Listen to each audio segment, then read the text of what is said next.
Monkey noises. Oh my god. I know, right?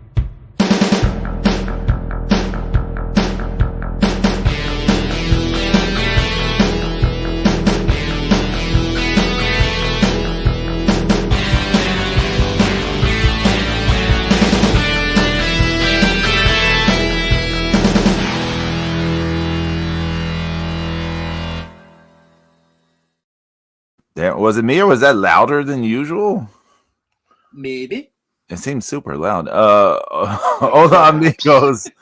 Hola amigos and welcome to the Markout Mania. As a start to cough. I am Pedro Boiquedro, Texan Spaniard, and we have fresh from a Real House Radio last night, tearing it up, ripping up the everything is the extreme James Sorno, aka Jim House. How are you? I am extremely happy to be here. Thank you very much, because that means I'm not dead. So yes, I'm okay. I'm hanging in there. I'm good doing what I do. He looks like a Barry Windsor Smith cover for Weapon X. There's a bunch of tubes and stuff hanging out like all over the place. But awesome, X-Men, Uncanny X-Men 205. Go check it out. There you go. Hey, we also have someone who's apparently unhappy with me because we're supposed to have super bad weather today. It's the God of Thunder, Zeus King Dark. Super bad weather. And Zeus is still pissed that it snowed in May. Look, the Echo Gate Studio / the Double BO5 / Brian Bell is here. I am here to feel the boom with the Markout Mania Death Riders. What are we talking about? The Death Riders. Isn't that like Moxley's That's AEW? That's John Moxley's group. Yeah. I was like, wait, is this Echo Gate Studio or is this G Lady? No. Be mine, bro. What's going on, brother? Happy holidays. It's the fourth day of Christmas. What's the fourth day of Christmas? Is it Collie Birds? Is that what it is? I think because I think 3 is French hens, 2 turtle doves, and partridge and partridge. So yeah, collie birds. Actually, for me, it's antibiotics. 4 antibiotics. Yeah. It's the same thing on every day for you. Yeah, for the next 6 weeks. But then on the 5th day is like 5 showers. Never mind. 5 glasses of Stella. So how was everyone's Christmas? Let's get this out of the way. How was everyone's Christmas? Did you survive? Did you kill anyone? How's everybody? Well, my work, we had some nice, really nice stuff going on. We had a nice company outing. We had a big Christmas dinner at this place called the Eagle House, and that was a nice time overall, and some pretty decent food, and it was very nice to be to hang out with some of my coworkers I don't get to spend a whole lot of time with, so that's good. Yeah, and then we had the office party at lunch last week, and one of our freight companies catered a bunch of pizza and wings, and so that was nice, and I guess you guys saw, I got to design that steam machine that we were coloring with the Sharpies, and that's going to a trade show next week or the week after, I think. So it's pretty good stuff. Good. Well, my Christmas was in sharp contrast to that, so thank you. I was lucky I made it home from the hospital after 4 surgeries. After two surgeries in 4 days, heart stopping doing one of the surgeries.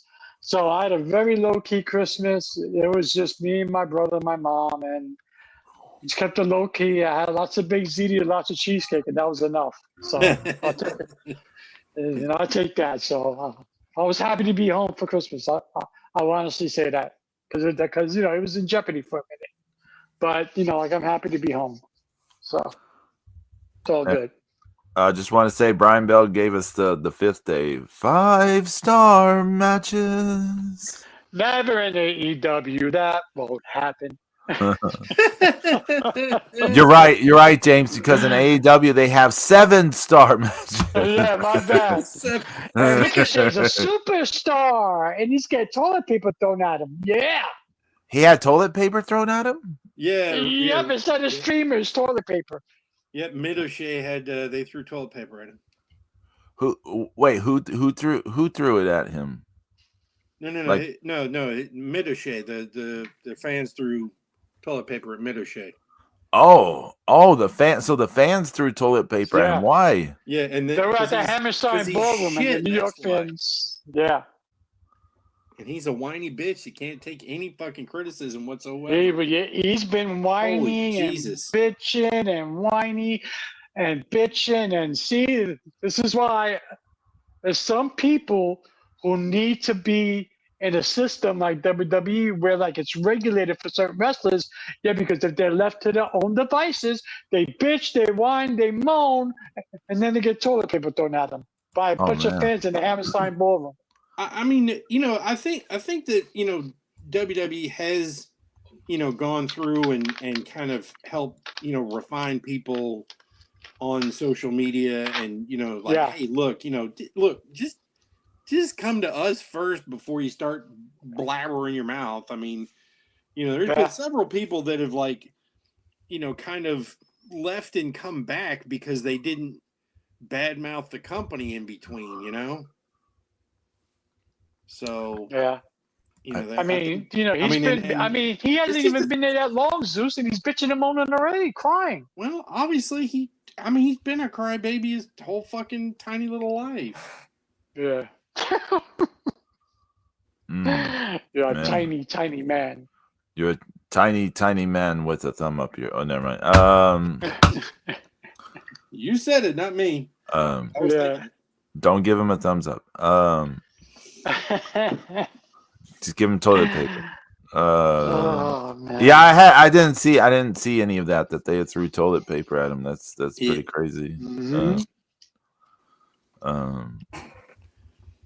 Yeah, I mean, I think I go back to what I've been saying for a while.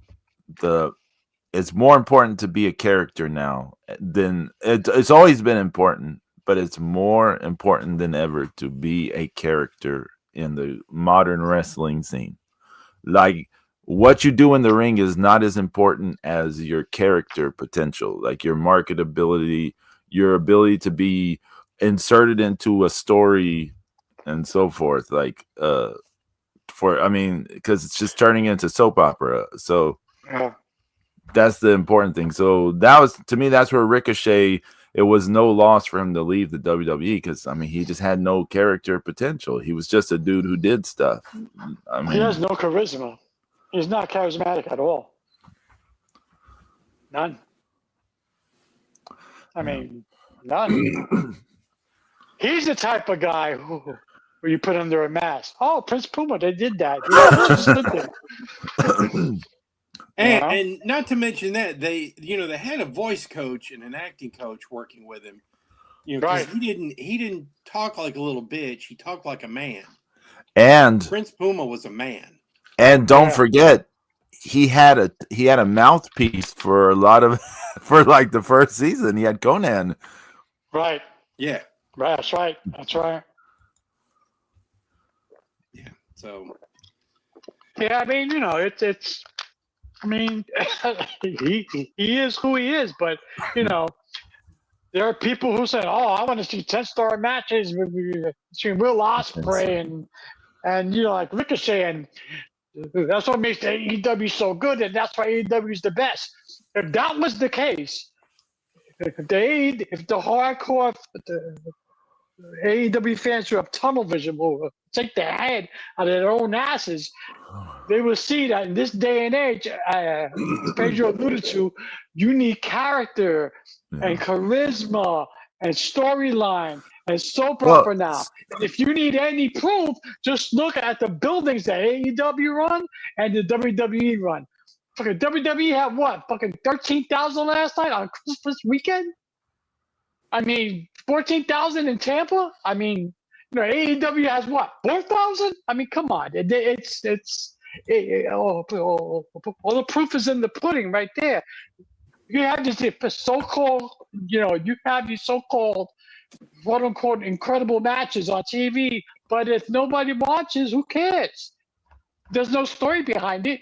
Who cares? Yeah, people want to get lost in they want to get lost in a story, like Yeah, I do.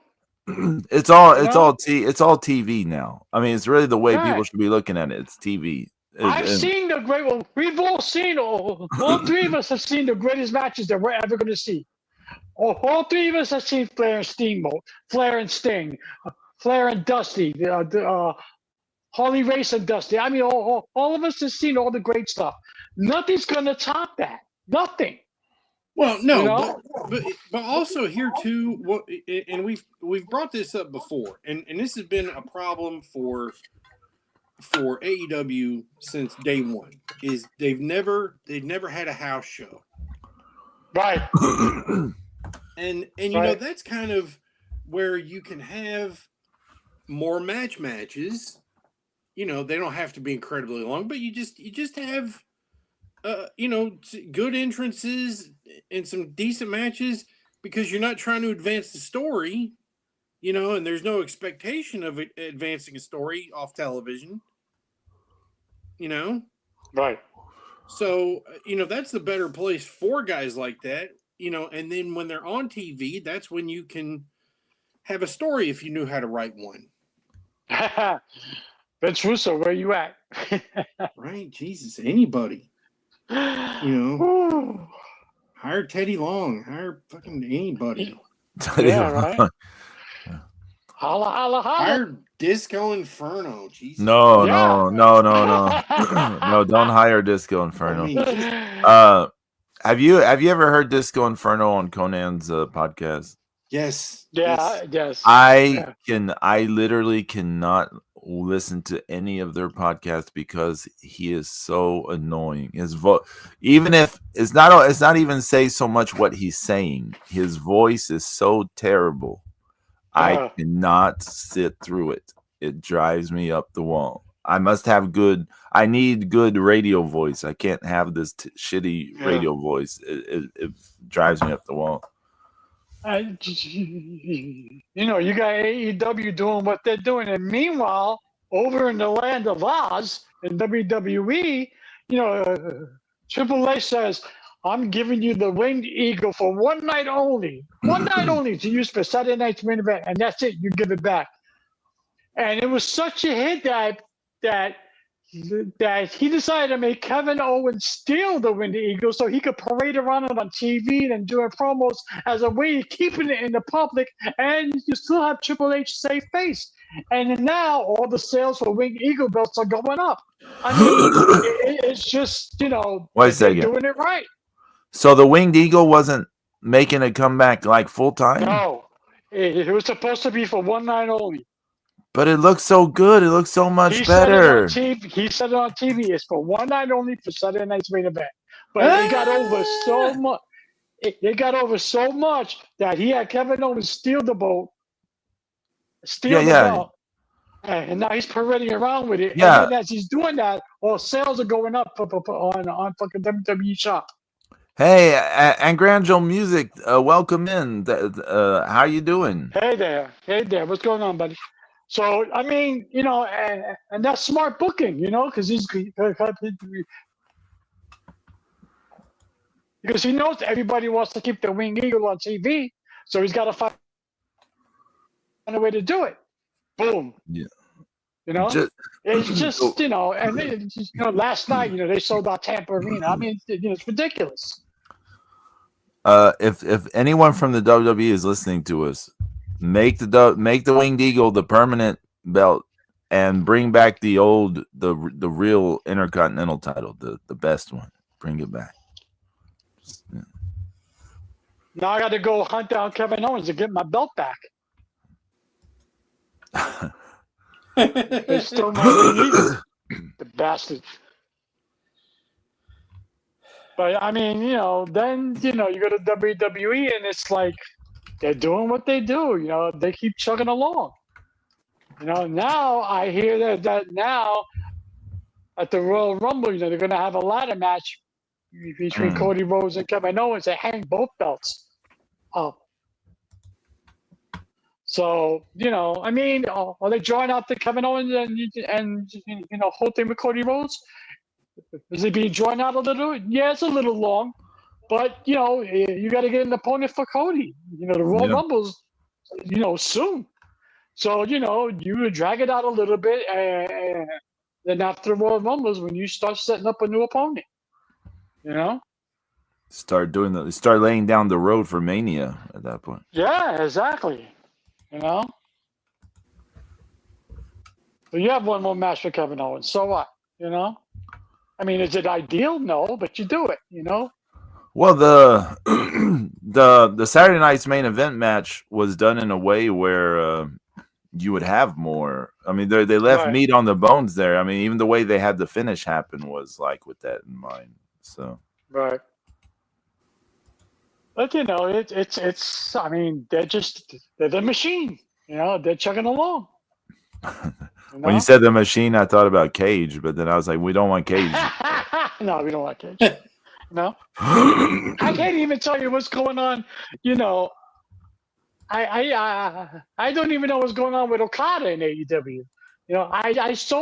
I'm still pissed off that he chose AEW because imagine Okada at WrestleMania. His entrance would have been at WrestleMania. It would have been outstanding. But instead, all you get is beach. No, this is not how it's done. I wish you had said the outstanding like Vince McMahon. Outstanding. Outstanding. Out fucking standing. Yikes. He's gonna beach. He's gonna be. And it's sad. The great Kazuchika Okada doing that. Librarian, it was a better gimmick than Okada. Oh my God! Don't get me started, Zeus. Oh, the librarian, the librarians. I forgot about that. Yeah, I mean, I'm sure Okada's catching them. I'm sure Okada's catching those big fat paychecks, and well, nothing. God bless him. But come on, man. I mean, have a little integrity. But I think for $5 million a year, James, my integrity is going out the fucking window. Yeah, because I ain't got shit.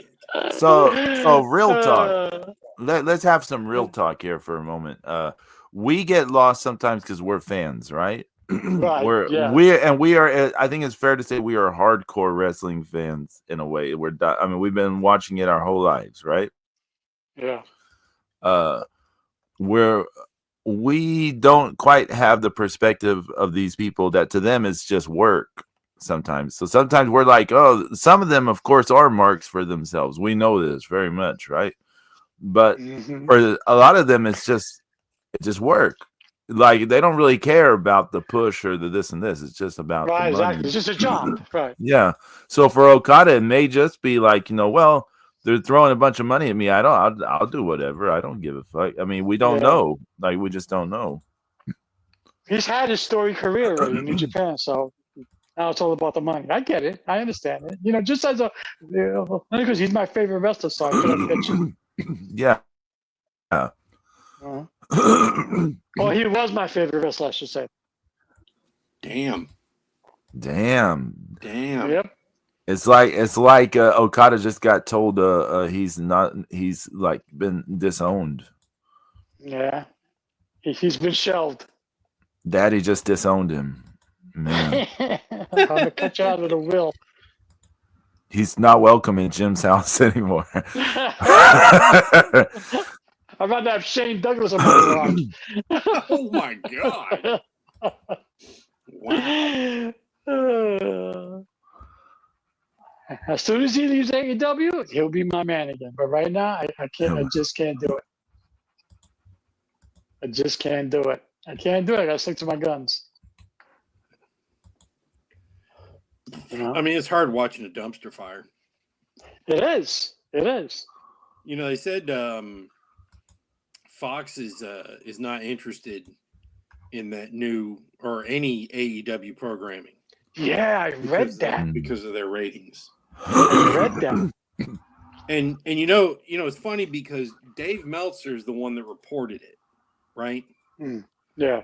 And Meltzer always loves to talk about and spin things to AEW's advantage. You know, oh, well, ratings don't really matter in this sense, but they only matter in that sense. But they only matter when I say they do, but they don't, and they do, and whatever. And you don't know what you're talking about and all this shit.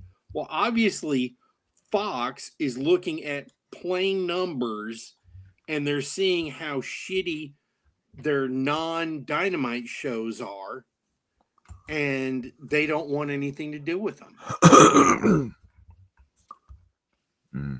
It's a shame. It's not a shame. It's what they deserve. I mean, I don't mean like that, but it's like, it's weird because Warner Discovery's giving him a shitload of money to go on fucking Max. And, you know, allegedly. Allegedly. I mean, you know, like if I'm Warner Discovery, I'm like, no Collision, no other bullshit. Just give me Dynamite and the pay-per-views, and that's it. Well, Rampage just had its last show. There's no more Rampage going forward. Yeah. And meanwhile, we got WWE going to.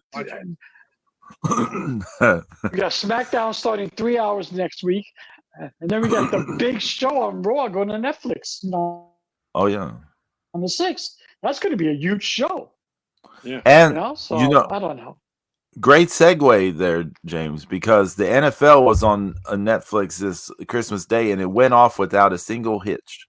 Without a hitch. Yep. I even had it on a bit. I even had it on for a while because some family wanted to see it, like see what was going on. So I put it on.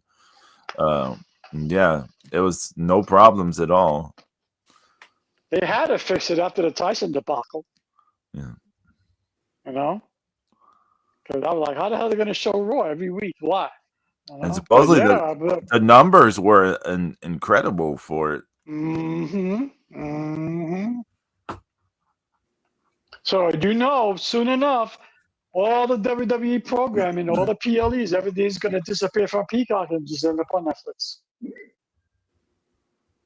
Well, they're for at the moment the PLEs are still supposed to be on Peacock. Yeah. In the future, maybe not. Yeah. Well, once that contract ends, that's it. You know? You're going to want everything in one contained place, you know? So, as it should be. You know, you want to go on 4 different channels looking for this, I have a catch this show on this channel, that show on this channel. No. Everything in one channel. Everything in one place. Not for nothing, I still miss the WWE Network because it was. Oh, that was the best. I mean, it was just so much easier to use and to search stuff and everything. It was just so much better than Peacock and everything else is for it.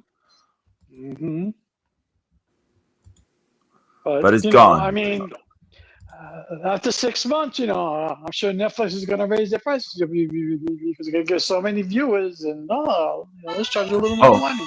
I gotta go. Y'all hold on. Okay. Okay. Well, I'm digging that ringtone. But was that old Susanna? I'm sure Netflix. Yeah. I'm sure Netflix is going to raise their prices after 6 months to a year because they're going to have so many new subscribers just for WWE alone. They shouldn't raise their prices though. I mean, if they get new viewers because of WWE, I mean, then that's just justifying the price of what they're they're paying, because they just went through that price decrease thing, and now they're getting a shit ton of ad money. Yeah. Because now I'm paying $6.99 and I gotta watch fucking ads. Because I'm not paying $16.99 to not watch it. Yeah. Well, my Max went up $1, so I'm like, oh, look at that. So I'm like, Max went up $1? Yeah. It is $2.99 for 6 months. Just try and cancel it. They'll change it for you. Yeah. Well, I got the one with no ads in 4K. So. Oh, that's right, because you're fucking Mr. fucking perfect and shit. No, I just, I got the, if I got the TV, I might as well. I like to count the hair follicles on Captain Picard's head. Oh, that's good. There's no truth to the rumor that there's another Star Trek movie with Picard, right? I mean, that guy's like 90 years old, right? No, they're not making another one, are they? Another what? Another Star Trek movie? Yeah, with Jean-Luc Picard. How can they do that? He's like 90. Well, he'll be in the fucking Charles Xavier wheelchair in that damn thing. Yeah, there's no way Patrick Stewart can do another Star Trek movie, right? Riker's going to be like, now listen, you're staying on the damn bridge. And he's like, fine, I'm staying on the bridge. I'll stay in the chair. We'll have, we'll have O'Brien, we'll have him, transport, my poop, directly out of my ass, I'm like, there's no way. The whole franchise is a mess because they're trying to get Star Trek 4 done with Chris Pine in the crew, and that's not coming together. There's new rumor about Captain Picard Next Generation movie or whatever. I'm like, man, get your shit together, Paramount. What you doing? That's the problem with all these movies and all these companies. They grab hold of an IP and they milk it to death. Yeah. Well, it's this last 10 fucking years especially of all these callbacks and member-berry bullshit and stuff. It's just, I'm like, just fucking move forward. I mean, if it's not good, it's not good, right? You can put a fucking shit ton of fan service into something, and once that wears off from the hardcore people, the regular casual moviegoer goes in there and like, they don't get half those fucking references. They just want to see a movie. Right. I mean, you had the new Superman trailer dropped. That looked interesting. Soon. It's too soon for another fucking Superman. Well, again, that's Warner milking their IP. Well, I mean, part of me gets it because they got another Batman floating around, and they're going to do another one of Justice League, and recast. But then they push it out like the Penguin Zeus, and it works. Yeah, but Robert Pattinson's not a great Batman at all. Nah, he sucks balls, man. Ass. He's fucking horrible as Batman. I can't. He's not Batman. He's not Batman. He's not Batman, right? No. He doesn't have a good look. He doesn't have a good attitude. He does not seem like a guy. He doesn't even have the physical stature. I mean, that's kind of, I don't know. That doesn't bother me as much, but the fact is he doesn't act like somebody that grew up in the lap of luxury and learn to appreciate it. He's got terrible fucking impulse control and shit. It's like, I'm like, you couldn't be a fucking superhero. If Alfred, walked around with a fucking it's horrible shock collar on you. It's horrible. Yeah, and it's just written badly. And that's Reeves too, because you figured it'd be a little better, Nope, they're not. Yeah, but then he turns around and does the Penguin, and everybody's like, "Holy shit! How come that wasn't Batman?" You know what I'm saying? Well, once again, you're able to, stay. I mean, they created a world that hadn't really been fleshed out in any kind of Right. famous way in Right. the comics or any other movie. I mean, Batman Returns. The Penguin's got weird people and penguins living in the sewers, right? Right. Yeah. But we all knew. Which I just want to interject real fast. Stephanie was marking out when they did introduce the sewer drug lab thing. Like she was like, "Oh, the Penguin, Yeah. he's got his sewer thing now." Right. She's thinking That's a about the movie. callback. Right. Yeah. Yeah. Sorry, yeah, I go back away. So, but yeah. So I mean, they didn't shit on the Penguin, right? No. And they built up this awesome gangster world around him, and they created compelling characters. They had great actors. It just is one of those scenarios. It just works so good, and 8 episodes is done, and you're like, oh, I want more, and there's pretty much no chance in hell we're gonna get anything else before. We're not gonna get anything until after the next Batman, and nothing's remotely confirmed for another series of Penguin. Did you hear that the Matt Reeves Batman's getting pushed back another year? They're talking about 2027. Yeah. Okay. They're talking about 2027 now.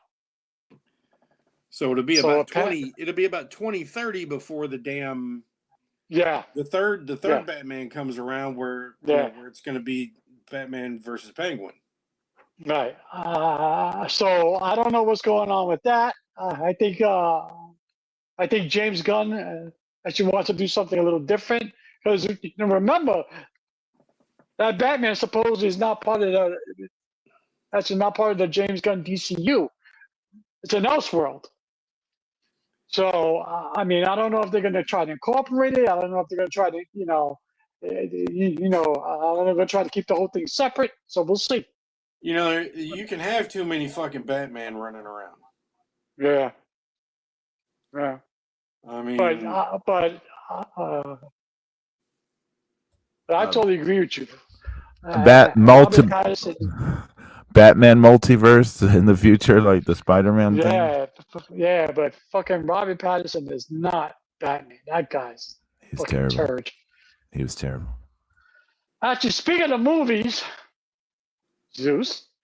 Yeah, so I was watching Alien Romulus again. I don't know why.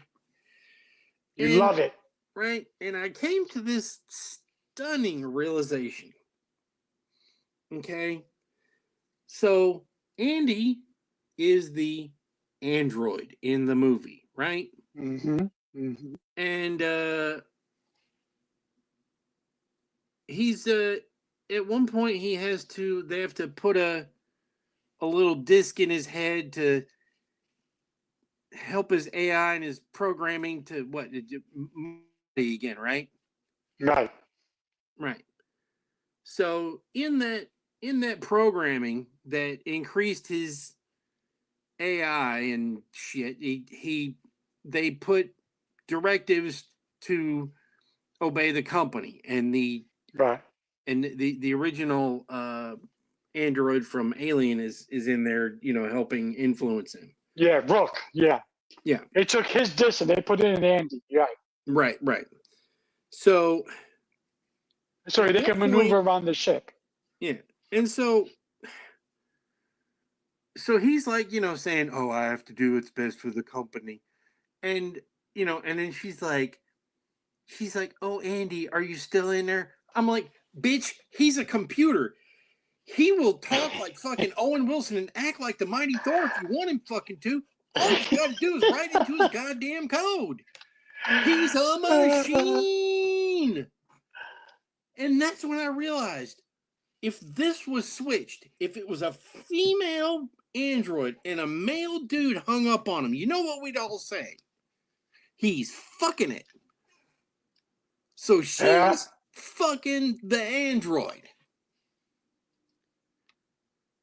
She's fucking him. She's programming him to act like he's fucking autistic and can barely walk and move around while she's with her. I mean, she's just like, it's just incredibly mind-numbing what she needs from somebody to feel safe around. And then at the end, my new directive is to do what's best for us. I'm like, motherfucker, you're like a goddamn, you're just a fucking printer. You're a printer with legs. You're just gonna do whatever the fuck somebody else tells you to. You can't think for your fucking self. Doesn't matter what your AI is. You still got fucking parameters. Oh my god, I'm just like, this is terrible. I'm like, this is like, and this is the world we're heading to. We're heading to, but people being so fucking ornery to each other all the time. There are going to be people that are going to be fucking marrying fucking AI sex bots and shit. I can see it now. People holding naming parties for their AI sex bot. And then they'll have AI sex bot babies. Yeah.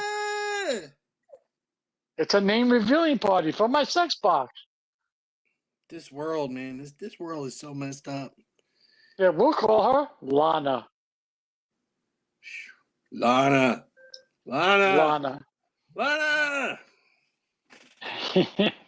I think you're right, Zeus. It's a little bit too much. I mean, they could have advanced the plot without doing all that bullshit. I totally get what you're saying.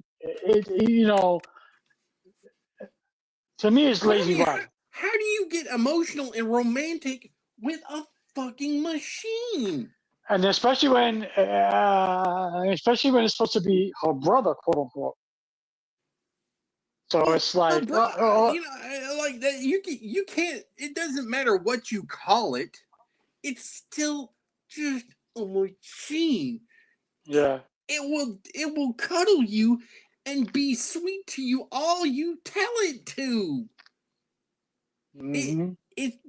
It's not. It doesn't have a fucking soul. That should have been evident when Isabella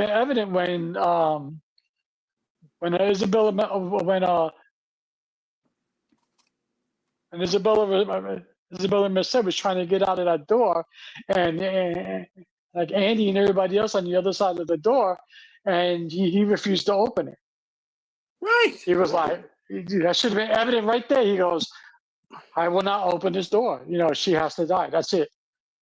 And it was cold and calculated, but he was right.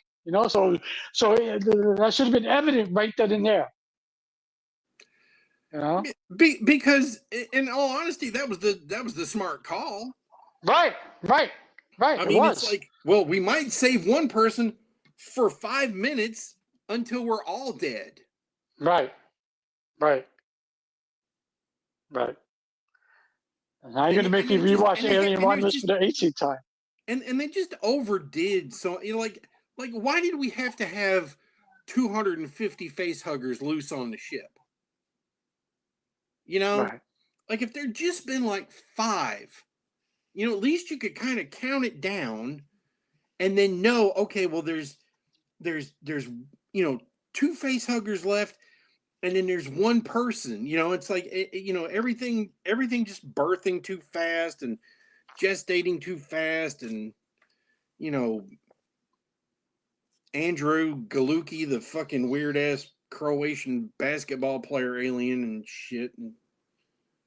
Well, supposedly I read that the reason why everything was gestating fast and birthing fast was these were due to the company, all their experiments and enhancing the stuff in there. But then that still doesn't make sense, No, because it's still too. I mean, they only had. I mean, they opened the damn thing up.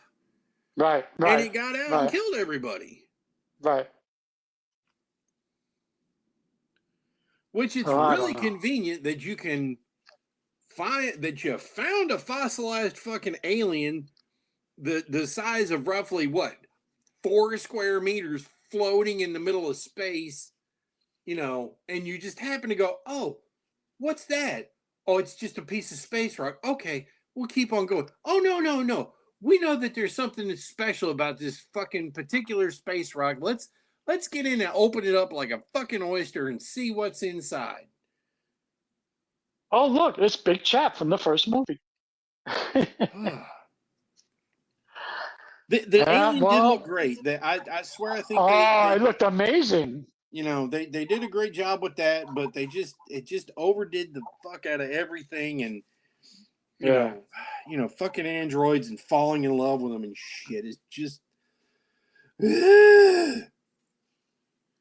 Like, you know, it's one thing. I mean, you know, you know, in Terminator 2, she's like, you know, this unfeeling machine is more of a father than John's ever known, blah, blah, whatever.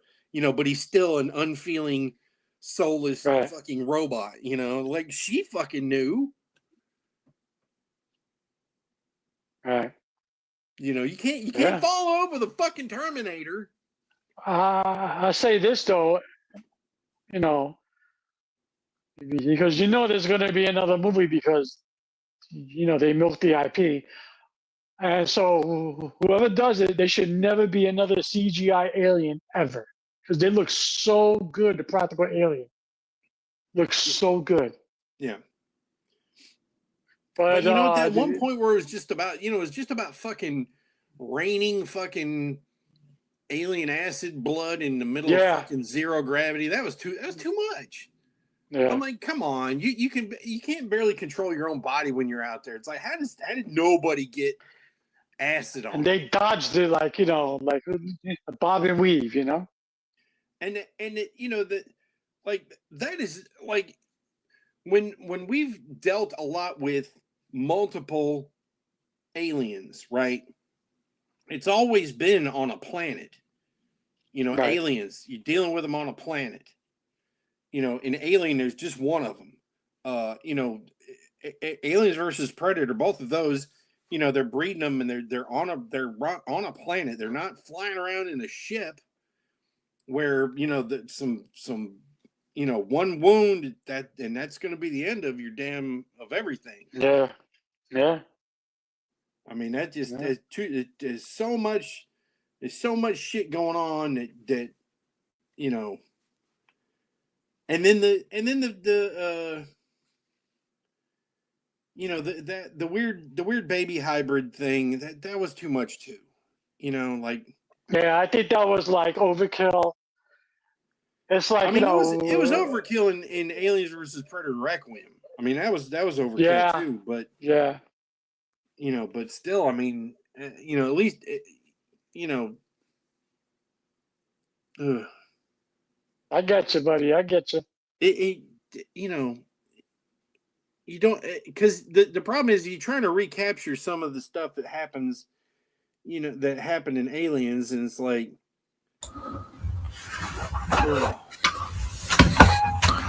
Pedro. Yes. She fucked the alien. Wait, do what now? I hadn't heard about this. She fucked the android. Oh. I thought I was like, wait, I didn't hear about any, like a human xenomorph sex. I did not hear. Yeah, about there is that too in the movie. Yeah, they xenomorph. Y'all are fucking with me now. Y'all are fucking with me now. I'm not. And then he comes out and he's a 7 foot tall, ugly, fucking weird human xenomorph clone baby thing. Well, wait, are we? That was from the injection. Well, that was kind of that was a combination from the injection. Remember? Yeah. But she injected in their neck. A fucking baby xenomorph human hybrid thing. Xenomorph human engineer. Are we talking about that fourth movie, or are we talking about Romulus? Romulus. Oh, yeah, man. Romulus. Because they did that in the fourth movie, sort of, didn't they? Or yeah, well, they made the Queen, that came out of the Queen, it still had but part of Ripley's DNA. Right. Yeah. And then that baby it had was the weird. This thing is even weirder. Yeah. You are making me want to see it. I won't lie. That's them trying to one up all the other movies, and but referenced Pedro, every single movie they referenced. Pedro, do you think for 1 second, okay, for 1 second, that you could fall in love with your fucking printer? Do you think you could ever do that? Fall in love with your printer? Your printer, your television, your fucking computer, anything you can program. So I can't fathom it, but I've seen enough otaku culture to know that there are people who could probably find some way to that. Yes. But that's what this bitch does in this movie. She's falling in love with the fucking android. She's in love with the stupid android who will do whatever he feels like he needs to say and do to her to keep from being turned off. Right? Everyone wants to stay turned on, Zeus. Like a fucking autistic dude. And so she can feel safe enough to be around a fucking guy all the time. And then is Kota Ibushi in this? Huh? Is Kota Ibushi in this? Right? But she's fucking the android. There's no doubt in my mind. She fucked the android. Oh my god! And they're supposed to be brother and sister in this too. Well, no, penis, vagina. It's wait. So you're saying they're siblings? They're human android siblings. Okay. Android. He's a machine. Okay, Pedro. Her father found the android when in the rubble. He rebuilt it for to be protected for the kid. They grew up as siblings, but they didn't grow up as siblings. It's a machine. Well, he was already grown up, but human. Okay. Yeah. You can call your Camaro Trans Am, but that ain't what it is. Zeus, I'm going to repeat what I said. I've seen enough otaku culture stuff to know that there are people who literally build their lives around toys and things and sex dolls and all kind of stuff. Pedro, she says to the guy, she says, "Oh, Andy, are you still in there?" Like he's a person that got brainwashed, right? Yeah. Like he's got the ability to make independent thoughts and decisions outside of the fucking programming in his computerized fucking brain. What's that? There is a movie. Is it with John Malkovich from the 80s about like this guy going to go to space and he builds an android that looks just like himself and being John Malkovich? Yeah. No, it's a movie from the 80s. It's like it's got an android, and the android falls in love with the girl falls in love with the android. Saturn 7 with Farrah Fawcett? No, come on. Y'all don't know what movie I'm talking about? Let me look this up, man. How y'all are older than me. Y'all should have these references instead of me. I'm sorry, my history of the fucking movies is not on the top of my trivia. I'm sorry, John Malkovich movies don't hit a point with us. Because I'm not a fucking machine. Making Mr. Right. Making Mr. Right from 1987.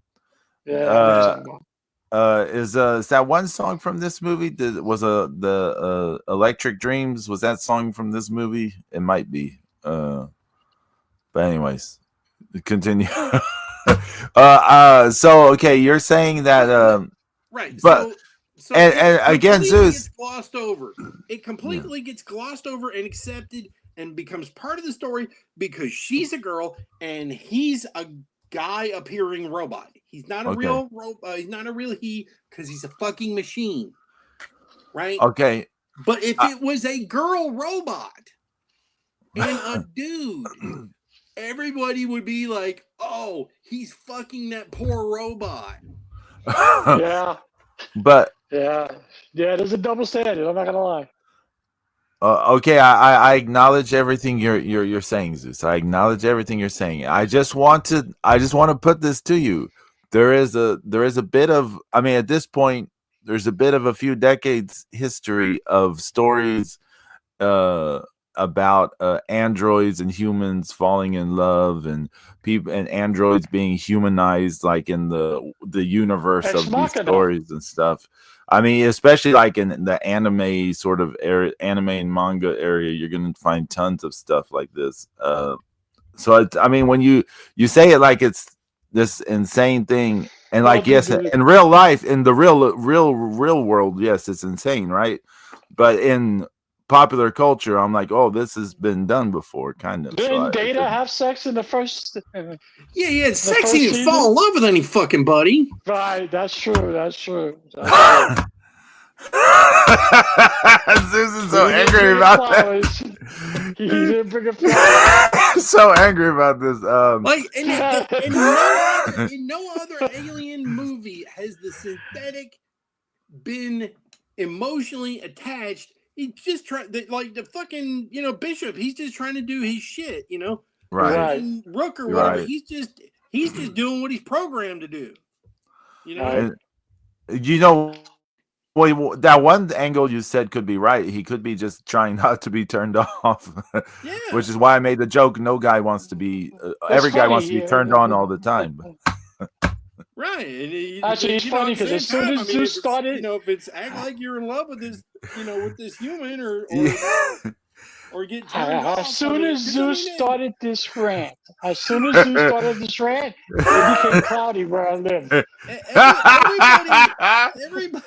Because of your love of his franchise, James. As soon as he started, the clouds, I was like, oh shit, it got dark. He's sending the storms to both of us.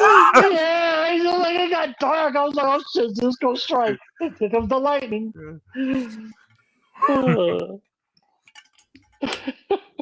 Continue, Zeus. I'm just saying, man, it's no different than fucking putting a damn mask on the front of your fucking computer and saying I love you. It's still a goddamn machine. Yeah. It'll say I know, but you tell it to fucking say. I have people read. Will do that.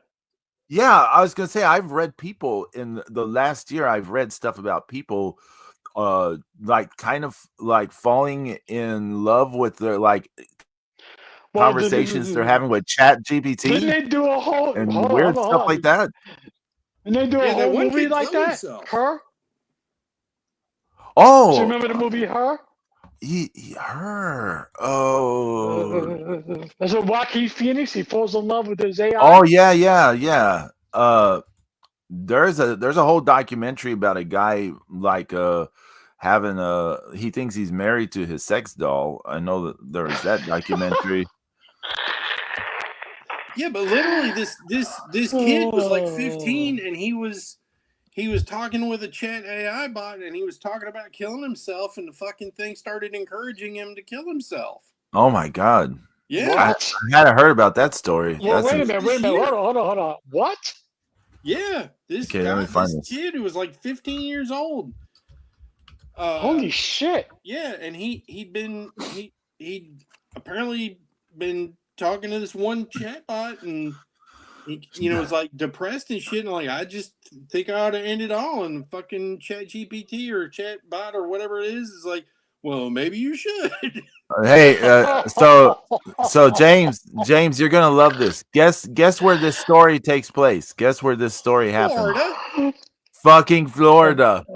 I think he's gonna say it AEW. So it says a 14-year-old Florida boy killed himself after a lifelike Game of Thrones chatbot he'd been messaging for months on an artificial intelligence app sent him an eerie message telling him to come home to her.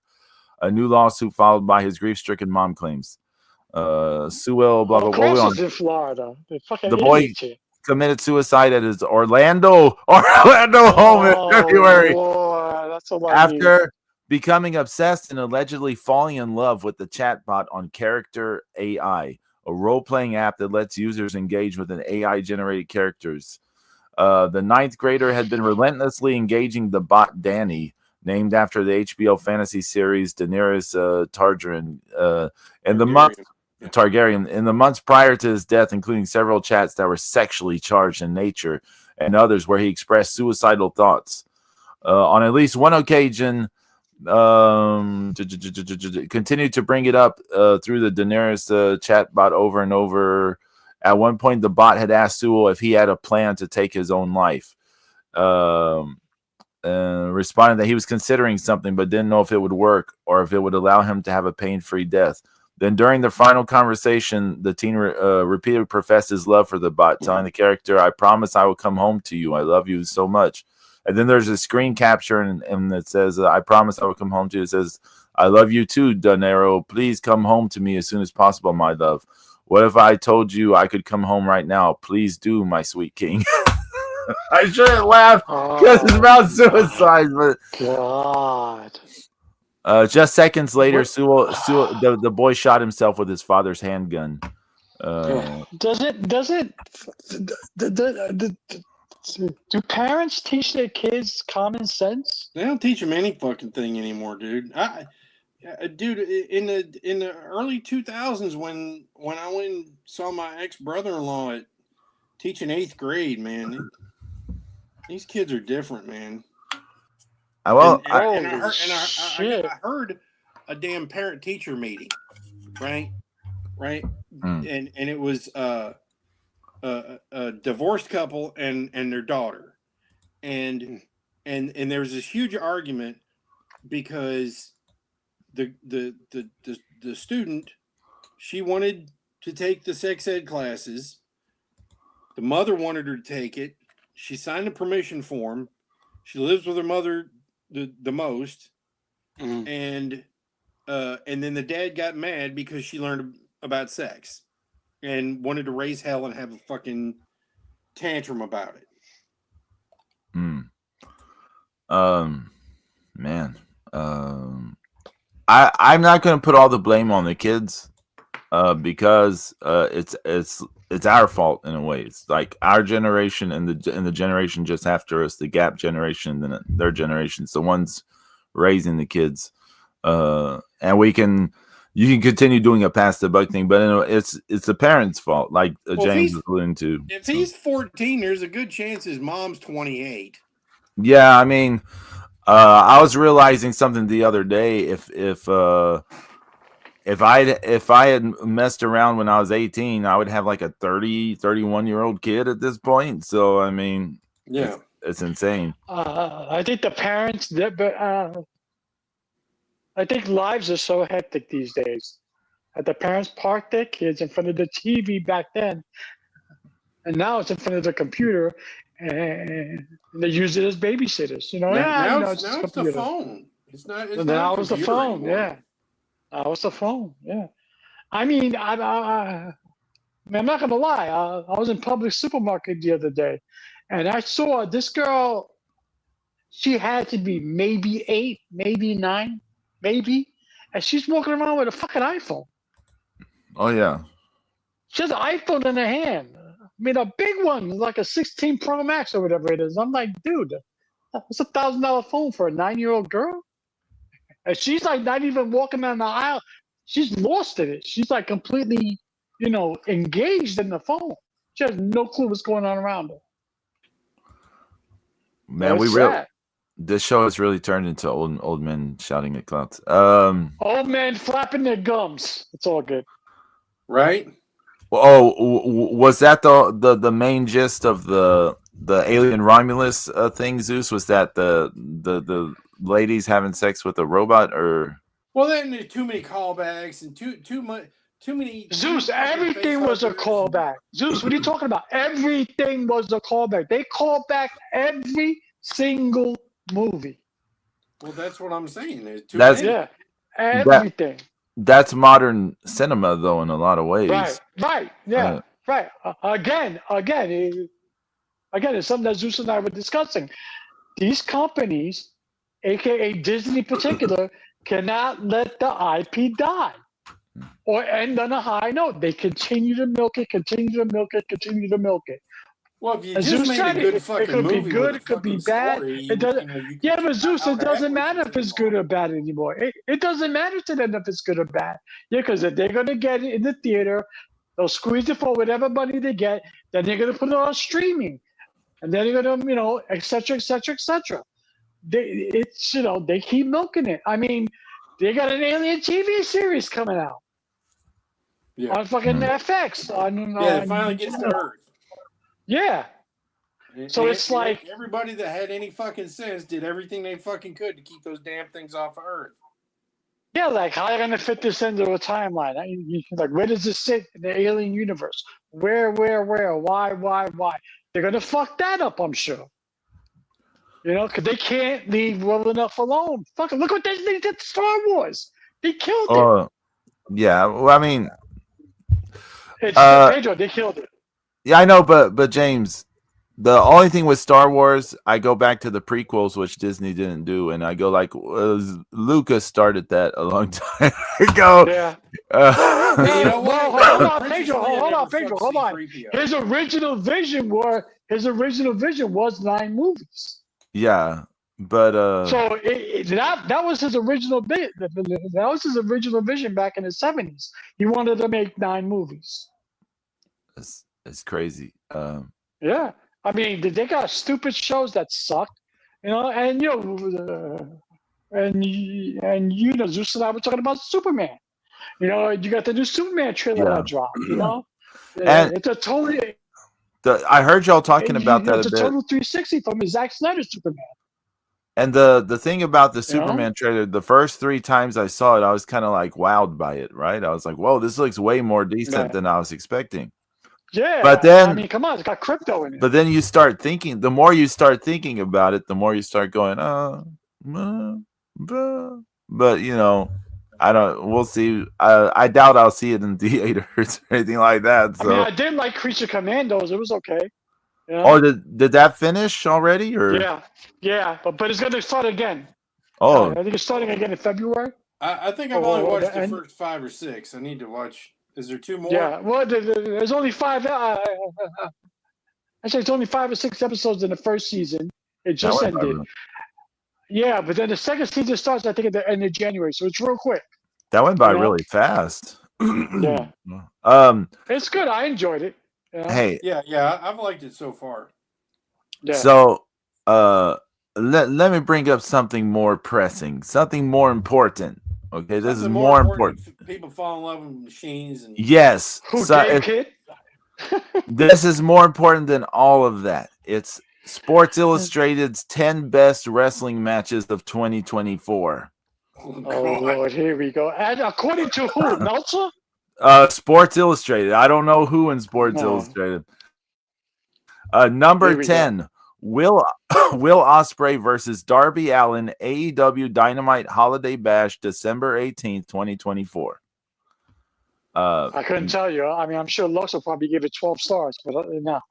Number 9, Konosuke Takeshita versus Mike Bailey from MLP Forged in Excellence Night 1, October 19th, 2024. I don't know what MLP is. I can't tell you what MLP is either. I know MLW. I don't know MLP. Yeah. Number 8, Bryan Danielson versus Kazuchika Okada from Wrestle Kingdom, October 4th, 2024.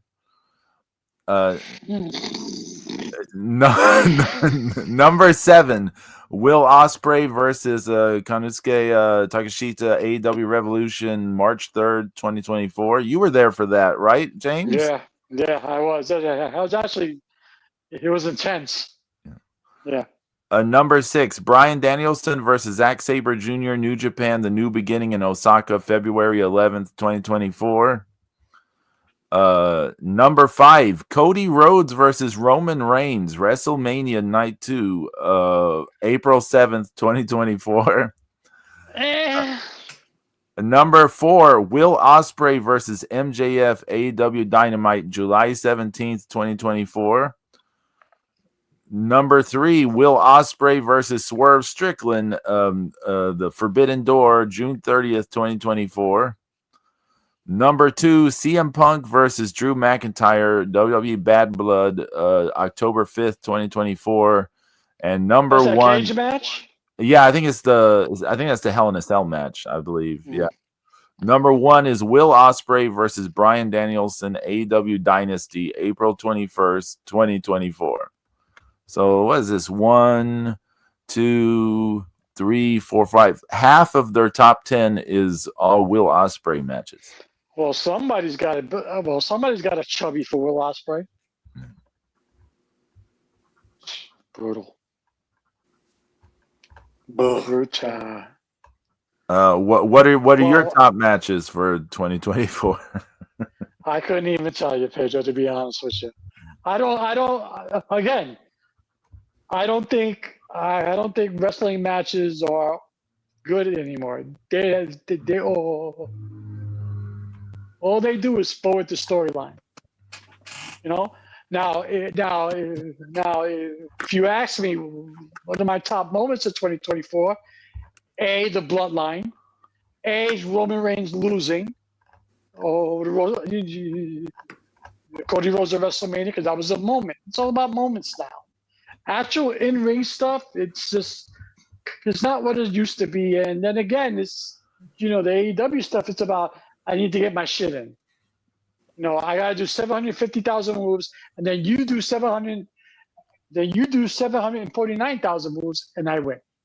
That top 10 was put together by someone named Zach Haydorn. I never heard of him. Zach, never heard of that guy before in my life. AKA Will Ospreay. I mean, it's like, what do we, we're we've been following wrestling on social media for years and never heard of some nerd named Zach Haydorn. But I don't, I don't have the best. I hate to say this, but I bet you anything that Zach Haydorn goes to sleep at night with his Will Ospreay body pillow, and he's on his phone with his Will Ospreay. Chatbot. Oh no! Yeah. Come home, bruv. Come home. Bro, come home. We're gonna get in so much trouble. We're gonna get so much trouble. I can't do my moves, bruv. Yeah. Let me be free, bruv. I gotta do a sunset flip first, bro, and then come home. So James, you were saying like the moments, the one that stands out the most for me from the entire year. For when I think about 2024, the single moment in wrestling I think about that was in my mind the most, like during the year, was in the Cody Rhodes Roman Reigns match on night 2 of WrestleMania. Was when Roman Reigns has the chair, he has the chance to wipe out Cody Rhodes, keep being champion, right? His historic run continues. Right. But he sees Seth Rollins there, and he sees like there's that moment he can't resist to pay him back for what he did to him like 10 years prior, right? And he throws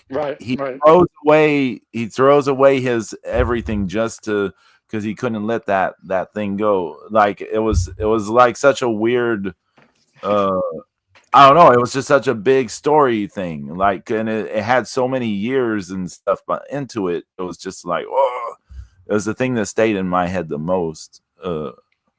As weird as that sounds, it was that. I think I don't know if it was earlier this year or when was that Puerto Rico show? That was last year. Oh, okay. Because I was gonna say that stuck with me because that crowd was ridiculous. Yeah, because remember they kept Carlito in catering for like 7 months. Right. So I mean, again, there's nothing really in ring wise. I mean, and all the AEW marks gonna say that's the best wrestling on the planet. But again, it doesn't matter if it doesn't forward a story, if it doesn't progress an angle. What match in the first place? So. A match I thought was surprisingly like was maybe some of the was surprisingly decent was that the night one WrestleMania main event of The Rock and Roman versus Cody and Seth. Like there is actually it actually wasn't that bad in terms of the in ring and the other stuff. Like it wasn't that bad.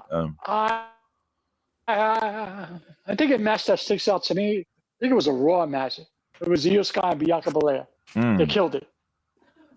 You know, I mean, it was a TV match. You know what? The main event, it went 20 minutes and they did their thing. You know. Oh, from the first Marigolds show, the very first Marigolds show, the entire show, but especially the main event, was just like a big spectacle, and it seemed like they were planting seeds for all these stories, for all these characters, and they were launching the thing, and it seemed like it had so much promise. I was just like, whoa, I was so won over. And then they just went a gazillion different directions like everything does now, and they didn't follow up on any of it. I tell you what catchphrase has inspired me the most is not Yeet, it's not OTC, it's not singing a Chris Jericho song or Seth Rollins. Oh, it's none of that. It's Get Up! You know, Bozilla! Size does matter. That shit stuck with me. I love that. But you got to get her at NXT. Stat. Make it happen. Zeus, make it happen. Call Tanahashi. What for? So he can influence, what's his face, to get Bozilla to NXT. He can't, though. She don't work for Bushi Road. Yeah. She works for. But he knows. Yeah. I know he works for Marigold, right? Yeah, but he can call what's his face. I mean, Rossi has a more direct line to the WWE than Tanahashi does at this point, doesn't he? That is true, right? That's. I mean, that's really call Tanahashi anyway. We knew that. You know, Vince Tried to buy Stardom a few years ago. Yeah. Yeah, that is. In 2019. 2019, yeah. And you know, we knew that it had to be serious because, you know, Rossi was in the company were probably, you know, needing that support from somebody that had a lot of money. My understanding of how that negotiation broke down was Rossi just wanted to know what they were going to do to Stardom. Like what was his future going to be? Right. And they couldn't really give him, like, they couldn't promise him that it would continue as Stardom because they were trying to do the NXT Japan, if you recall at the time. Right. And so for him, that was the deciding factor. Like, because Bushi Road was like, oh, we will grow Stardom as a brand. You know, this. So he went that way. Get up! Because the thing, WWE, they were, my understanding, they were like offering to put him in the Hall of Fame and stuff, and he was more concerned, like, what are you going to do to Stardom as a brand? Like, how will Vince would good? He would rebrand it. He would rebrand it NXT Japan. You know that. Yeah. You know, it's all about the WWE logo to Vince. I mean, he wanted to live stream his own daughter's wedding. Yeah, I mean. They were. This was the what's that thing? The network was still around then, so it was different. Like the model, their business model was different because they needed things to fill up time and stuff. But they were gathering. Sendai Girls was potentially going to be a thing for them. Believe it or not, Big Japan, like the deathmatch thing, was potentially going to be a thing for them, and they were wanting Stardom. And like, you know, between Stardom and Sendai Girls, they figured, you know, they'd have Mako as a trainer, et cetera, you know. So, because Mako was already doing training stuff for them. Yeah, being flown in already. This is before she had the run in NXT UK and before that she did a thing in Mae Young Classic. She was already doing stuff for the WWE. She was being flown in every so often. So, I mean, they were sort of aligning pieces, but it just didn't work out. So, well, speaking of women's wrestling, what do you guys think of the return of Tessa Blanchard to TNA? I mean, it nowhere else for her to go, really. Now, Do you think it's a bridge for her to go to WWE because of their working relationship, or is Triple H going to say, "Fuck that, I don't want the headache"? I mean, it has been some time. Yeah. Right. It has been some time. There's only so long you can, beat a dead horse. So it's really, I mean, she does have a terrible public perception. So it's all about, it's just all about, weighing the good and the bad, and if they can kind of, she's gonna have to get some buzz back in TNA, and kind of, work on repairing her image. Yeah. Right. Well, as far as I agree with you, Zeus, but as far as talent-wise, I don't think WWE doesn't need her. They have enough talented women on their roster, so plus on the main roster and in NXT. They don't need her. Yeah, I mean they are so deep in terms of female talent at the moment. It's a different. I mean, do you want to create a buzz? Okay, fine, but they don't. But she's not needed. No. I mean, but I mean, the thing is, I mean, potentially, she could get into a Rumble, or a match or two here and there, or she could follow Jordan Grace at NXT. Goes, how dare you leave TNA? Blah blah blah blah blah. Well, I mean, yeah, she's still Tessa Blanchard. Like she was one of the best U.S. female talents around for a bit, right? She just had these problems. She's had these off air problems. Everybody would love to see Tessa Blanchard versus Charlotte Flair. Oh, look, a Flair and a Blanchard. Be a callback. So but again, it's just like Zeus says, it's up to her. Yeah, I mean, like a lot of people who burned all their bridges, she put in time in Mexico. She's been building up this time in Mexico, had all this run in CMLL, and now she's got this lifeline. So we'll see. Like y'all saying, we'll see. Tessa Blanchard, she beat the shit out of Jordan Grace on her return to holy shit. Oh man, I saw some horrifying stuff. Too, I mean, she's what? She's the only woman that ever won the TNA World Title. Yeah. Right. Yeah. men's belt. And then she was never defeated for it. No, well, that was part of the problem, wasn't it? She refused to send the title back or drop it or some shit. Yeah, something. Yeah, she was. Yeah, she wasn't gonna do that. Yeah. No. Excuse me, Missy. Who do you think you are? You know what I'm saying? Well, we'll see. We'll see what happens. I mean, I like to see Rhea Ripley punch in the mouth. It'd be fun. Oh my god. But again, as far as talent goes, I mean, WWE's female roster is so deep. She's not needed. But again, you want to make a buzz, you bring her in. Now that TNA has this working relationship with WWE, it could work out. But I'm with you guys. I think A, it's been enough time. Yes, I agree. But B, I think she has to prove herself at TNA first. And, I'm not talking about in the ring. I'm talking about behind the scenes, on social media. Keep your fucking mouth shut. Put your head down and be a team player. Do that for a year, and then we'll see.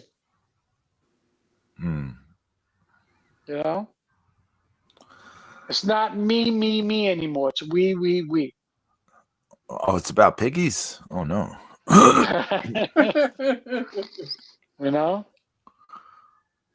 Yeah, because at the end of the day, I mean, she's still Tessa Blanchard. But it's good. There's. I mean, she's definitely a solid, C+, B-, modern day wrestler. So, she's got a look. And these days, that's all you need to be. You know, I mean, she needs a little bit bigger personality, to be honest. Yeah. She can't just be bitchy girl. Yeah. Yeah, I mean, bitchy famous daughter. You got to really bring something special, you know.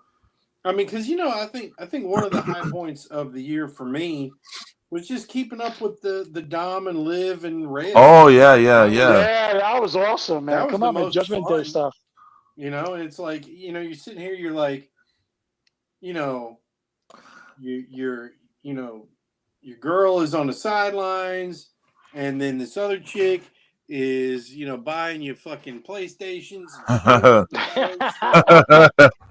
like, man, I got you, like, Clark. y'all ain't, you know, it's like, you know, our characters aren't married, you know, fucking, you know, I'm jumping ship. I'm on Team Liv, and I mean, that's just what makes it great, you know. It's just, yep, and Dom became the most hated heel in WWE. It was awesome. And not because he sucks, you know. It's because you know, he gave it's all about character work. The best reason to hate him. Yeah. You know? I know there are people who weren't big on the Rhea Liv SummerSlam match because of the in-ring, but that was one of my favorite matches of the year. I thought the match was fine. There's nothing really wrong with that match. It was one of my favorite matches of the year because of the soap opera stuff. The way Rhea sold her injury in that match, the way they pulled off the Dom heel turn, like betraying Rhea to go with Liv and help her retain the title and all that stuff. The way they did all that was just great soap opera. It was so much fun. And James, the German show, what was the Germany show they had? Oh yeah, Bash in Berlin. The Liv and Dom versus Rhea and Damian Priest match was amazing. It was just amazing fun. And I don't mean amazing as a wrestling match. I just mean amazing fun. It was Rhea beat the shit out of Dom, and the crowd was going bananas. They were losing it. Mm-hmm. Mm-hmm. Oh my god! Yeah, I mean, again, it's all about moments. You know, it's all about the moments. You don't need a 17-minute match to have some great moments. No, you're absolutely right. No, you're absolutely right.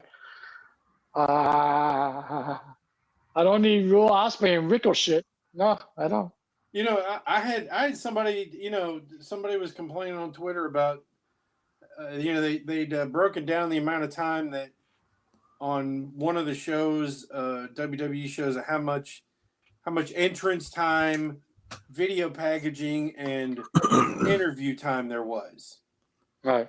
And I'm like, well, that sounds good. You know, they did a great job with that. They were like, you think that a 2.5 hour show should be over an hour and 30 minutes of all that crap? And I'm like, yeah, it sounds about right. Yeah. Like, that what you call entertainment? Yeah, I'd be really fucking entertained, actually. Yeah, I'm entertained. Video packages are second only to the NFL. Them just get you hyped up. I mean, especially if you haven't caught up in a while. Because you watched it, and all of a sudden, guess what? You become invested. And then you want to see the match. Bad, good, bad, or indifferent, you're going to watch the match. Yeah. Just because you just got invested in a 5-10 minute whole video package. Yeah. And then the interview, and then the interviews, the follow and the promos are cut. And then all of a sudden, say, you know what? I'm looking forward towards this match. I want to see it. The match I think is the peak modern wrestling match of this year is well, for the WWE style, the peak modern match for WWE style this year is Jey Uso versus Damian Priest from France. And I'll tell you why, because they did shit all in this match. They did like nothing in this match. Yeah. And that crowd was like on the edge of everything. They were just like wasting time, just doing absolutely nothing. And the crowd was so invested in it just from the characters and the storylines going on. And then they did a little angle thing at the end. I don't remember what it was. There was some angle moment at the end, but that was the match was a bunch of nothing. It was all about just the right. It was all about advancing the story. Yeah, I mean, and that to me that was the peak thing. Is like you do nothing, Mm-hmm. everyone stay safe. Huge thing, and what came out of that deal. Remember everyone copying the France's reaction to Jey Uso's entrance. Yeah. Yeah. So that's a machine. total win. But for the AEW's modern wrestling style, I couldn't tell you because I saw a bunch of terrible things this year in that style. The Javon Evans, NXT? Wesley, the Javon Evans Wesley match from the NXT ECW show is probably my least favorite match I saw this year because it was just so terrible, so sloppy, so stupid.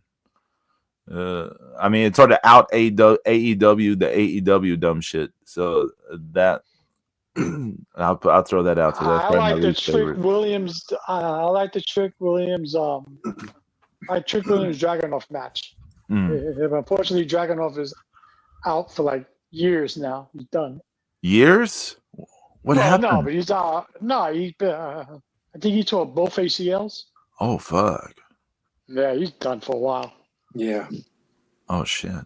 Yeah, that's a terrible surgery. It used to be a year for each one, but I know two at the same time is tough. James, I know you got to go soon. Actually, you can keep it going for another 15. I'm good. Okay. I was gonna say, you have any top 5 lists you want to throw out there for 2024? It can be wrestling, movies, music, whatever. Well, obviously, I'm looking forward to the Superman. I mean, obviously, I'm looking forward to the Superman. I mean, come on, who is it? Is it too early for another Superman? So, like Zeus were alluding to earlier, maybe.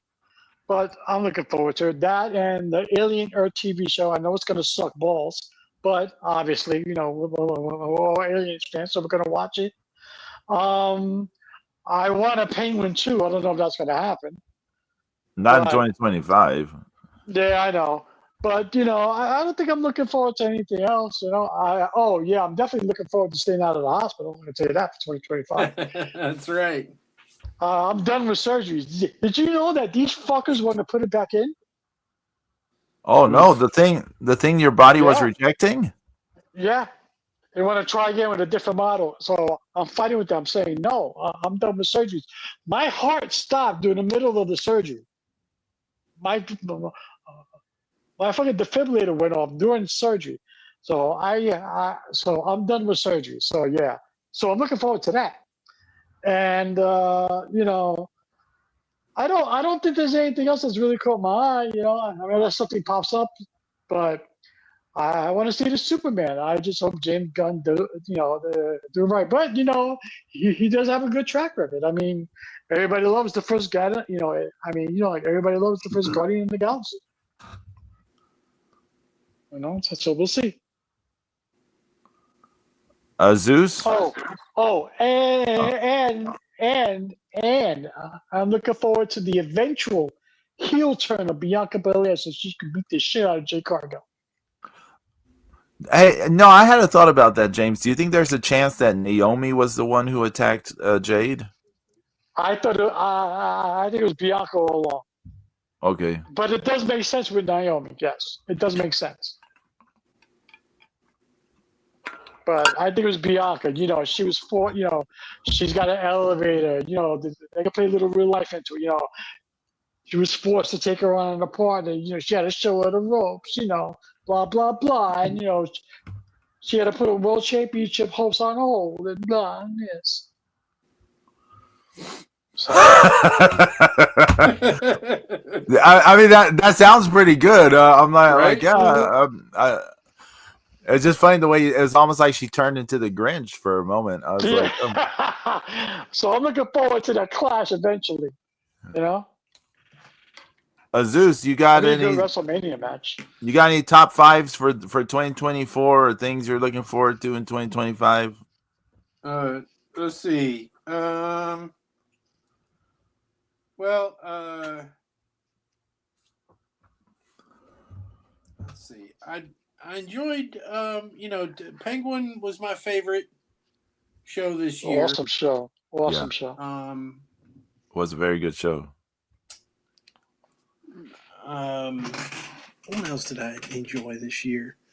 Certainly wasn't Alien Romulus.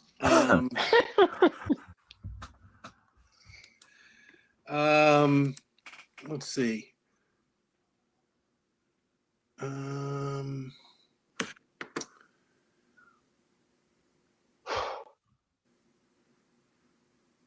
I did. I watched all of Archer in chronological order. Nice. And I enjoyed that. That was pretty good. I picked up the last season on Hulu. But yeah, I'm looking to be continuously disappointed in everything in 2025 and Damn. Well, Zeus, get ready because Dark Side of the Ring is coming, a new season, and guess who they're doing an episode on? Vader. Yep. Vader's getting an episode, so be ready to be disappointed. They're gonna push me too far one of these fucking days. Oh dang! I hear the thunder outside. I was not happy with that. With the Junkyard Dog one, pissed me off a lot. Yeah. Yeah, like legitimately, I could slap somebody for that.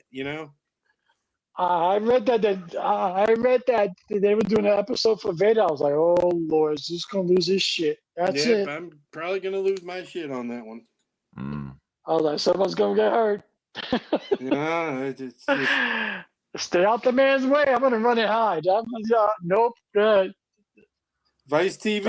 I'm warning you already. Watch how you edit that. Yeah. You edit that. I don't know. You make him look like a piece of shit, and it's your ass. I'm just saying. So. Well, they're gonna cover the Shawn Michaels bullshit. Yeah, I mean, they're gonna cover how he was so-called buried by Shawn Michaels. Shawn Michaels didn't want to job him. Blah blah blah blah. Yeah, that was a terrible decision to not pull a trigger on it. I mean, it was ultimately it was Vince. It was Vince that thought that because honestly, if Jim Cornette hadn't been there, he would have been Mantar, part 2 because Vince. Yeah, the Mastodon. Yeah, the Mastodon. We're gonna put a trunk on him, some big fucking ears. No, dumbass. That's just an expression. It's just because he's a great big fucking plump fucking devastating fucking animal, and you don't understand. Well, you know what that was about, right? Zeus, you know what that was about, right? Because he won the WCW World Title, so he wanted to make their champion look like shit. Yeah, I mean, same thing he did with Dusty. Same thing. Yeah, the only person he didn't do that to was Flair.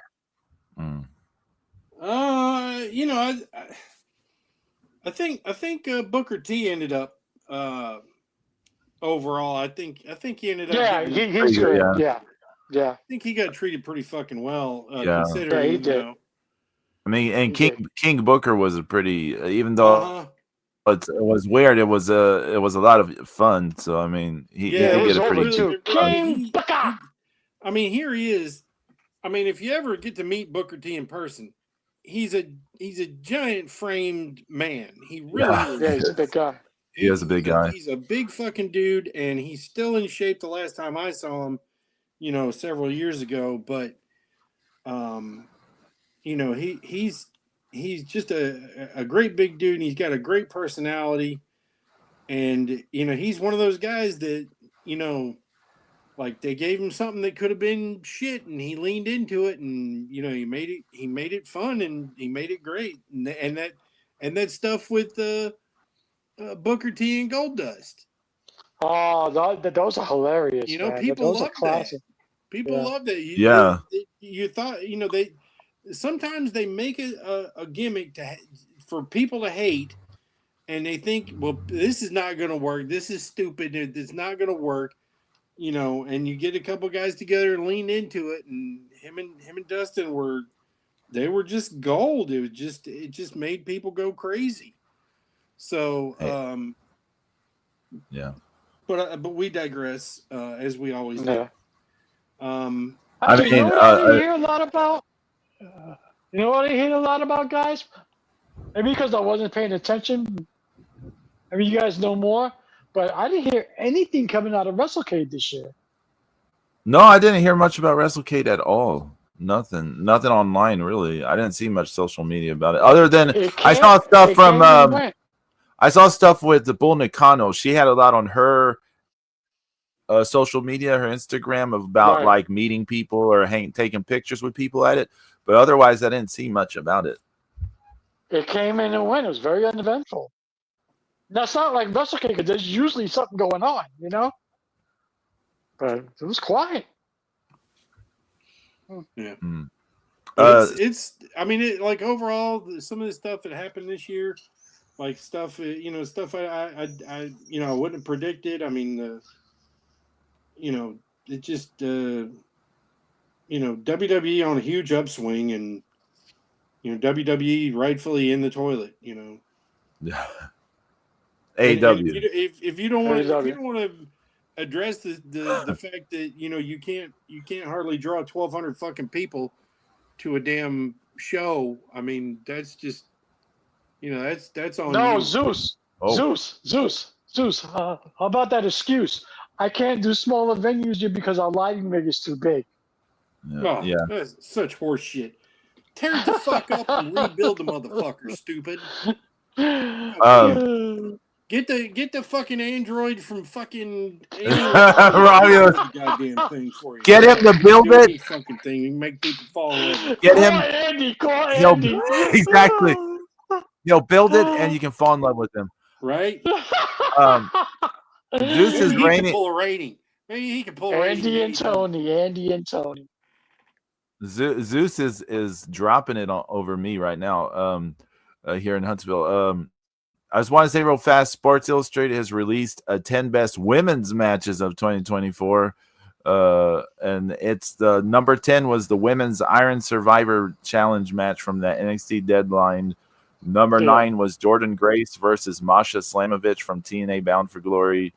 Number 8 was Io Sky versus Utami from Marigold Summer Destiny. That match was just nothing. It was just a match. Like there was no anything to it. It was just a match. Bailey versus Io Sky from WrestleMania. Number 6 was Mercedes Moné versus Chris Statlander from Full Gear. Number 5 was Toni Storm versus Mariah May from All In. Number 4 was Mercedes Moné versus Willow Nightingale from Double or Nothing. Number 3 was a match Zeus and I watched last week, and actually we watched this together. Mayu Iwatani versus Momo Watanabe from Historic X-Over, and that was nothing at all either, was it, Zeus? Yeah, it was a whole bunch of nothing. It was a whole bunch of nothing. Really? Chris Statlander versus Willow Nightingale street fight from All Out, and the number 1 match of women's match is supposedly Mercedes Moné versus Hazuki from New Japan Strong Style Evolved. Not even one Bianca Belair versus Io Sky match. Yeah. Nobody's seen because unless it's not on the big show, nobody's watching. But there's 14,000 every week on Raw, so they're full of shit. Fuck, Mercedes Moné is over. She's the most overhyped person in 2024. How about that? I'm just gonna say this. My big thing is I hope. I don't know if it'll happen, but I hope the Starlight Kid wins the white belt tomorrow at the Stardom pay-per-view. That's my big wish for the future. I hope in the wrestling terms, not for life, but in wrestling terms. Well, I hope the Starlight Kid wins the white belt. I think the most overhyped wrestler in 2024 was Mercedes Moné because she's brutal. And then I think the most underwhelming wrestler after a grand entrance, Jay Cargill. Well, but you say underwhelming. Yeah, it's underwhelming because she don't do shit in the ring. It's all Bianca Belair. But she doesn't need to. I understand that, but then do more of the stuff. Then stop trying to be Bianca Belair. Be Jade Cargill. Do body slams. Do power slams. Stop trying to do fucking drop kicks and you slip and fall and bust your ass. Okay? Stop trying to jump over the top rope because you're not athletic enough to do it. Stick to what works for you. You have this unique bodybuilder physique that looks amazing. Then work with it. Do body slams. Do power moves. Do a power bomb. Shit like that. Well, but James, we've discussed this last year. We're discussing it this year. Jade isn't that strong, really. I mean, we've seen. I mean, she had trouble lifting Riho in AEW. I remember this match. Yeah, she had trouble lifting Riho. Mysterio did in 1994. I mean, Riho is tiny. She's tiny girl. Bianca Belair picking up fucking. She picked up Nia Jax like it was. Bianca. Look, Bianca Belair, Jeff Cobb, and what the Braun Breaker are like these athletic freaks no one can touch. Apparently, Jacob Fatu as well. To be honest with you, they're like these athletic freaks of nature. I mean, they could take them for an experiment and just create superhumans out of these people. But I mean, Jade is not that strong. She's not athletic. We know that, but she's got muscles, but she's just not strong. I don't know, but we've seen a lot of bodybuilders like that though. They got big muscles, but they're not that strong. Anyways, all show and no go. Starlight Kid, please win. Starlight Kid. But you would think, I don't know, just underwhelming. Hey, I'd rather see Last Legend on the main roster kicking ass. Oh yeah, Lash Legend's another one that. She gets strong. Yeah. She's a big girl. She's small, and I mean, she's strong, and she made Jade Cargill look tiny. I like both Jada Parker and Lola Vice in terms of the look, and Jada Parker's a pretty good promo, I have to say. Jada Parker's a pretty good promo. Never do a gimmick match ever again. Those two cannot work a gimmick match against each other. They suck at the gimmick matches against each other. Holy shit. Horrible. Both of them. They did two of them. They did two of them. Yeah, that's what I said. Both matches were terrible. Yeah. Hey, so 2024, we're wrapping it up. I just want to say thank you to everyone who watched us and listened to us this year. There is a show a while back. We had like 8 or so viewers. I was surprised. But shout out to all the viewers, and shout out to both of you, James and Zeus, for putting up with me, and vice versa. To both you guys, because me and my mouth are brutal. So I'm surprised we didn't get canceled a few times. So likewise. Well, thank you, gentlemen. I mean, we did make jokes about some kid who may have done something terrible to himself earlier in this episode. We could. Watch my I can fly. Nope. I was saying last night on Twitch, 2024, I put out all my music, not all my music, but I put out music like it's available all over the world this year, like on Spotify, all the streaming services, Amazon, blah, blah, blah. So it was a big year for me in terms of releases and stuff like that. So yeah, I appreciate all the stuff this year. And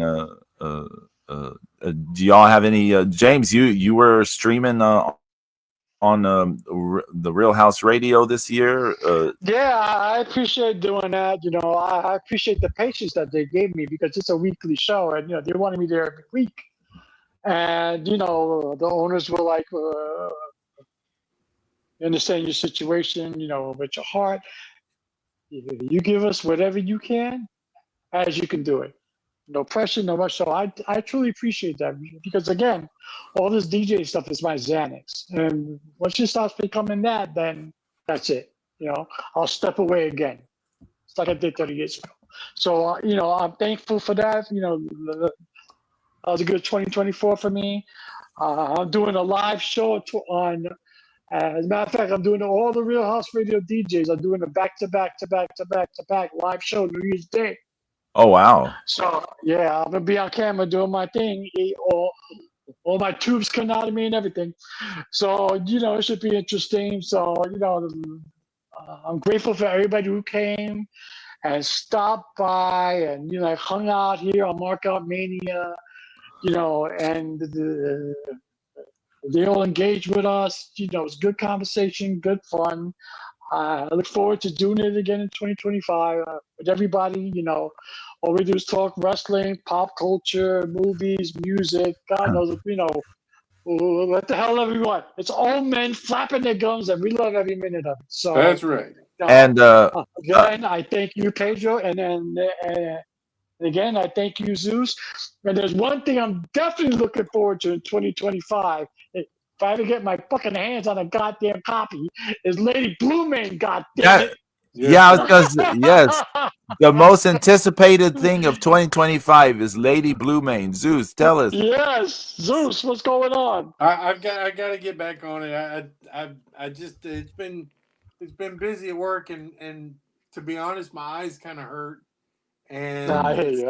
I've been trying to try to take some screen time away from myself at work so I can add it back on when I get home. So it's kind of working out, and I've kind of trying to do other things toward the end of the day. So you take your time and you do it on your pace.